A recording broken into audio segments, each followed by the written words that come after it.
bem, de volta para falar sobre política nesta sexta-feira, último em dia da semana. E Paulo Roberto está por aqui. Boa tarde, Paulo. Boa tarde. Eu me organizando todo para ir com o doutor Gildo Lima do Nascimento.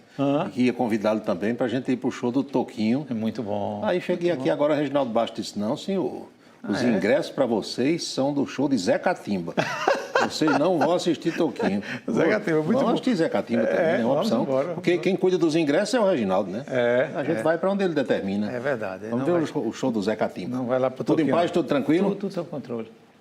Você sabe que nós temos nossas fontes aí pelo Brasil afora acompanhando esse cenário da política. Ontem à noite, o presidente eleito Lula da Silva resolveu ir para São Paulo. Chovia muito em Brasília, aí Lula chamou lá o piloto e disse, comandante, dá para voar agora para São Paulo? Eu disse, dá. E esse mau tempo aí disse, não tem problema não, nós vamos com o piloto automático. Lula voou, dormiu já em São Paulo, amanheceu hoje em sua residência e permanentemente na casa de Lula, ou onde ele estiver, ficam agentes da Polícia Federal, porque ele, como ex-presidente, tem direito a essa segurança. E agora de manhã tinha uma viatura em frente à casa de Lula, de repente chegam mais duas. Meu Deus, o que é que está havendo? Reforçaram a segurança do homem. Aí fui olhar, essas duas guarnições da Polícia Federal que chegaram foram com Dona Janja e Bela Gil, filha de Gilberto Gil, e o marido para o velório de Gal Costa, que acontece na Assembleia Legislativa de São Paulo. Veja que segurança, né? Até para a Dona Janja. Duas guarnições da Polícia Federal. E quem é Bela Gil? Bela Gil é filha de Gilberto Gil e é irmã de Preta Gil. E vai ser ministra da Cultura do governo Lula. Bela Gil. Cotadíssima. É a pessoa que tem a confiança de Dona Janja e Dona Janja pediu a Lula para nomear Bela Gil. Parece que ela é a cabeça pensante da família de Gilberto Gil. Ela organiza as coisas. Ela tem um programa no canal GNT, que é um canal de TV a cabo, onde ela ensina receitas. Ela faz como a Heloísa Olinto faz aqui, né? Sim. Guerra dos Vizinhos aí. A Batalha dos Vizinhos. Ela ensina a fazer canjica, pirão, essa coisa toda. Muito bem. Interessante. Essa parte aí eu não conhecia, não. Nessa parte, né? Eu tenho visto ela organizando os bastidores de um show da família lá. Pois é. Quem sabe agora, Preta Gil, se a irmã realmente for nomeada ministra, consiga a liberação daqueles 11 milhões de reais que ela queria receber de um projeto lá da Lei Rouanet no governo Bolsonaro, mas Bolsonaro disse, não sai nada. Fechou a torneira. Trancou. Pois é.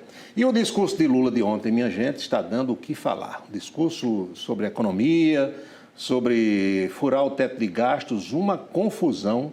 A bolsa caiu, o dólar subiu e as perdas ontem chegaram a quase 300 bilhões de reais. Essa coisa de mercado financeiro é muito complicada. Você não pode falar... sensível, né, demais. Pode estar falando sem pensar, não. Sensível. E Lula disse uma coisa, porque o que Lula quer para você de casa entender é o seguinte, ele quer furar o teto de gastos, aquele teto estabelecido, para, no seu argumento, pagar o Auxílio Brasil, que vai voltar a ser Bolsa Família, de R$600 e tal. Só que Lula quer que esse furo seja constante, permanente. E aí o mercado diz, espera aí, e a lei de responsabilidade fiscal? Porque é importante, Anchieta, que a gente, mesmo que nós não sejamos economistas, mas a gente escuta economistas, né? Sim. Aqui, quando eu tenho uma dúvida, eu vou para o doutor Arlindo Almeida, que é o nosso consultor para esses assuntos. Ele diz, olha, para você ter dinheiro para bancar o social, você tem que respeitar, ter a responsabilidade fiscal, que é de onde vem o dinheiro para pagar o social. Então, se você não tem responsabilidade fiscal, talvez não tenha dinheiro para bancar o social.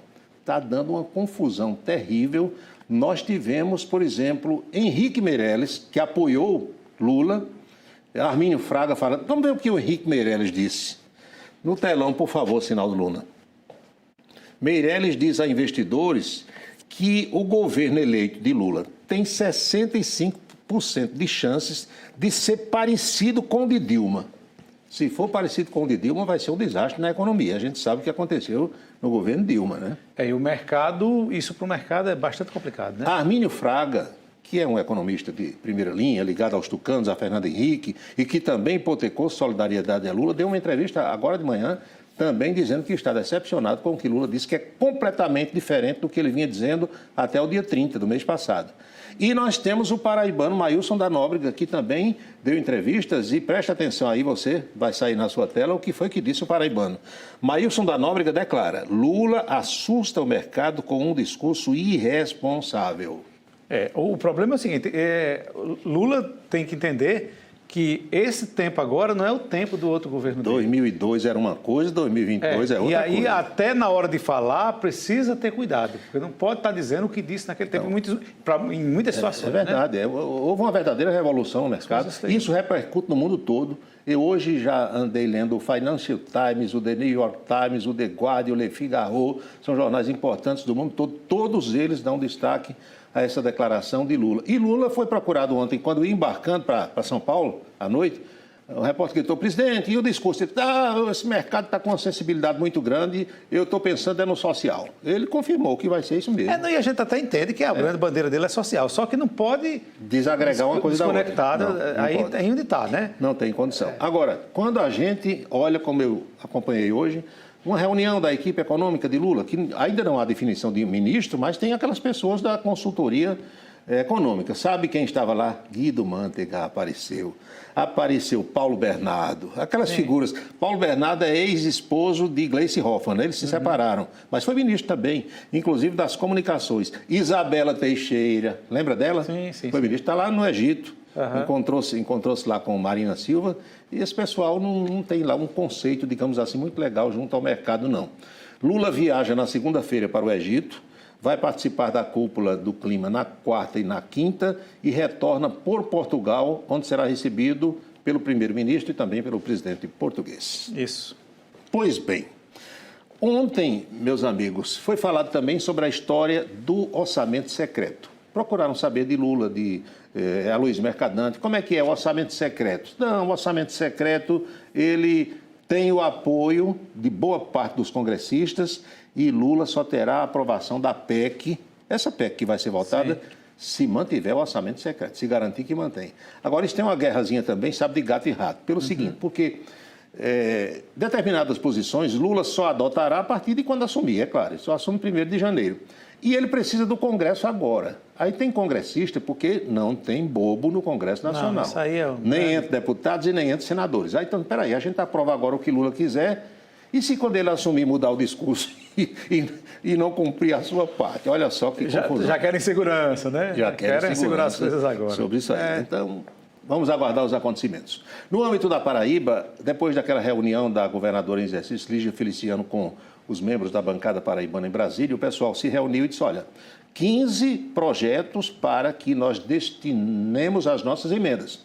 São 15 parlamentares, 12 deputados e 3 senadores, e eles priorizaram realmente 15. Entre as 15 estão, aquilo que a gente já falou, aquela famosa triplicação que vem há 6 anos, lá de Cabedelo para João Pessoa. Nunca.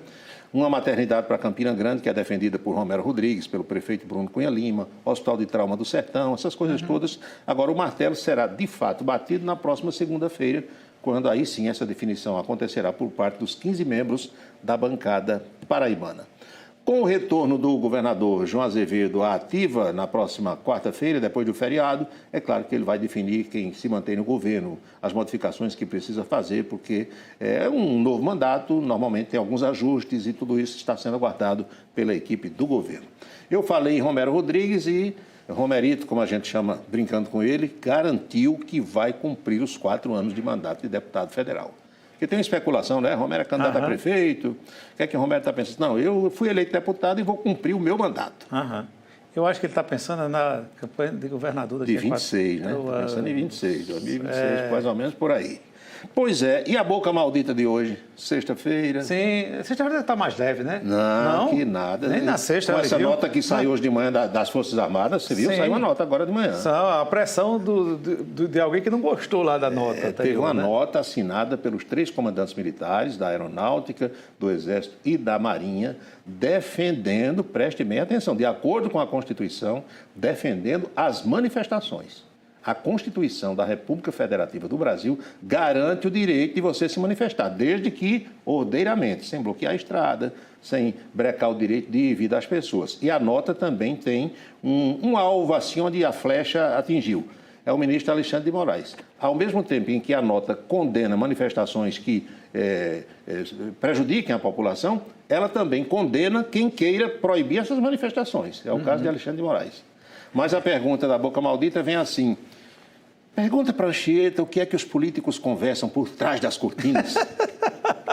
Eu sei o que os jornalistas conversam nos bastidores. Eu tenho muita gente que adoraria ter um grampo lá, né? Uma mosquinha para sair ouvindo ali. Para ouvir, né, rapaz? Deve ser muita coisa. É a mesma coisa. Com certeza, o que eles dizem na frente das câmeras, nem tudo é a mesma coisa. Nos bastidores tem coisa diferente, né? Com certeza tem alguma coisa diferente lá por trás. Não é como Lula, não, né? Lula chegou e disse logo tudo que ia dizer, escancarou. Mas, meu amigo, até ele, tudinho, tem um discurso próprio para trás das cortinas. Na hora que vai tomar uma cervejinha, tal, papel. Tem muita... até reunião mesmo, tem umas que dizem, não, a imprensa só pode filmar aqui. Até aqui. Aí tá todo mundo brincando e tal, né? Quando sai, aí é como aquela reunião de solidariedade, né? Do pessoal da campanha. Mais ou menos por aí. Aí ninguém sabe o que acontece, mas só eles, né? É isso. É isso aí, Paulo. Então, bom fim de semana, nos encontramos na segunda-feira. Com certeza. Se Deus quiser, com muita informação, tomara que coisa boa. Pois é. Tá bom, Paulo. Bom fim de semana. E olha, uma notícia triste agora. O ex-vereador e ex-vice-prefeito de Lagoa